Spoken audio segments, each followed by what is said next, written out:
तर इकडे नारायण राणेंच्या उमेदवारीवरून मात्र त्यांच्या कार्यकर्त्यांची धाकधूक वाढली आहे। उदयनराजेंची उमेदवारी जाहीर झाली, मात्र नारायण राणेंची उमेदवारी जाहीर कधी होणार असा प्रश्न आता विचारला जातोय। रत्नागिरी सिंधुदुर्गवर आमचा दावा असल्याचंही उदय सामंतांनी सांगितलंय। एक दिवस थांबा, उद्या रामनवमीला जल्लोष करणार असं वक्तव्य मात्र दुसरीकडे नितेश राणेंनी केलंय।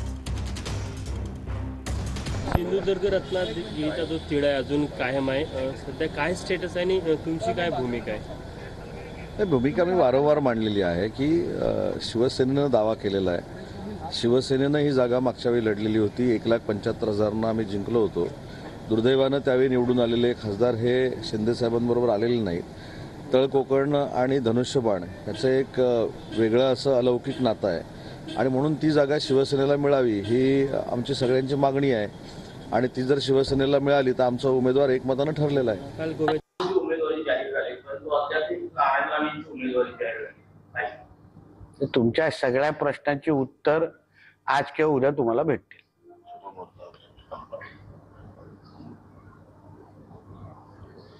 तुम्हाला उद्या जल्लोष आणि जय श्रीराम बोलण्याची संधी मिळेल।